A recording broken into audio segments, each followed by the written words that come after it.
Step into London at a time when it was learning how to become great. Streets were filling with people, carts, and voices, while new buildings slowly changed the skyline.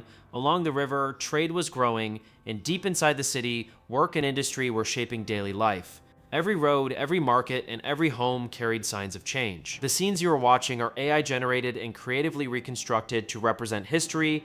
They are not real photographs, but visual interpretations made using artificial intelligence. If you're enjoying this journey, don't forget to like the video and subscribe to the channel. And in the comments, tell us which city or time period you want to see next, and which era you're most curious about. This old map shows London as it looked in the 1800s century, when the city was growing faster than ever before. Streets spread in every direction, filling the land with houses, markets, factories, and busy roads. The River Thames curves through the center, acting like the heart of the city, moving people and goods from one place to another. Every line on this map represents a street where people walked, worked, and lived their daily lives. Some areas are crowded and dark, where workers lived close to factories. Other parts show wider roads and open spaces where wealthier families built larger homes. This map is not just a drawing, it is a record of how London expanded, how neighborhoods were born, and how a small city slowly turned into one of the greatest cities in the world. This scene takes us back to Old London, when streets were ruled by horses, not engines. In the center of this busy area stood Northumberland House, one of the grandest buildings of its time. It was not just a home, but a symbol of power, wealth, and status. Its tall walls, wide windows, and strong towers were built to impress everyone who passed by. Carriages rolled in front of it, traders sold goods nearby, and travelers stopped to look at its beauty. Northumberland House saw London changing around it as small streets turned into busy roads. Later, this great building was removed to make space for modern London, but its memory still lives through old art and history. This panoramic view shows London as it appeared in the 18th century, when the River Thames was the heart of the city's life. Boats and trading vessels crowd the water, carrying goods from distant lands into the capital. Along both riverbanks, houses, churches, and busy docks stretch into the distance, forming one of the largest cities of its time. In the center rises the great dome of St. Paul's Cathedral, standing as a symbol of faith and stability above the growing city. Smoke drifts from chimneys, bells ring across the rooftops, and the movement of people and ships never seems to stop. This scene captures a moment when London was expanding rapidly, shaping its future as a global center of trade, culture, and power. This illustration shows Montague House, the building that later became the very first home of the British Museum in London. Before it turned into a public museum, this grand structure was a private mansion built in the late 17th century for one of the city's most powerful families. Its wide gardens, stone pathways, and elegant design reflected wealth, order, and authority. When the British government acquired the house in the mid-18th century, it was transformed into a place of knowledge, where rare books, artifacts, and discoveries from across the world were gathered for public learning. Visitors once walked through these gates not for luxury, but for curiosity and education. Montague House no longer stands today, but its legacy lives on through the British Museum, reminding us how a private palace became a doorway to global history. This scene shows Westminster Abbey as it appeared during the mid-19th century, a time when it stood as the heart of royal and national life in Britain. By the 1850s, the Abbey was already centuries old, yet it remained one of the most important places in the country. Kings and queens were crowned here, and great writers, scientists, and leaders were buried within its walls. During this period, people from all over Britain came to see the Abbey, not just as a church, but as a symbol of history itself. In the Victorian era, London was growing fast, but Westminster Abbey stayed timeless. It reminded the nation of its past while standing strong in a changing world.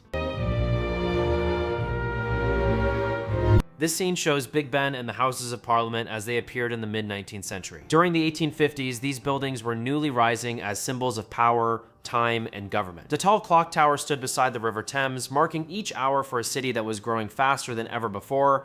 People in Victorian clothing walked nearby, while carriages passed along the roads and boats moved slowly on the river. Parliament became the center of political life, where decisions were made for Britain and its empire. Big Ben was more than a clock. It became the voice of London, reminding everyone that time, order, and authority ruled the heart of the city. Valorem ipsum dollar sit amet consector adipissing elite. This scene shows the beginning of the London Underground in the 1860s, when the city became too crowded above ground. In 1863, London opened the world's first underground railway, allowing people to travel beneath the busy streets. Early trains were powered by steam and filled the tunnels with smoke and noise. Gas lamps lit the stations, and passengers waited in long coats and dresses, amazed by this new way of moving through the city. The underground changed daily life. Workers could travel faster, streets became less crowded, and London continued to grow. This was the moment when the city learned to move not only across the land, but also beneath it. We see the wide roof covering the tracks, built to protect people and trains. As we move to the sides, steam rises from the engine and workers guide the carriages into place. At the back, smoke, noise, and motion show how powerful these early trains were, changing the way people traveled forever. From above, the wide roof covers the tracks where trains arrive and leave. From the side, steam rises as workers guide the carriages. From the back, smoke and noise show the power of early engines. People wait, walk, and watch and wonder. These trains change travel, making long journeys faster and bringing cities closer than ever before.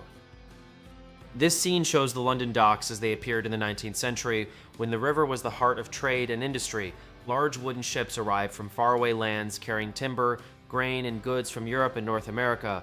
Along the riverbanks, workers loaded and unloaded heavy cargo using ropes, cranes, and pure muscle. Timber floated on the water warehouses stood tall, and small boats moved between the larger ships.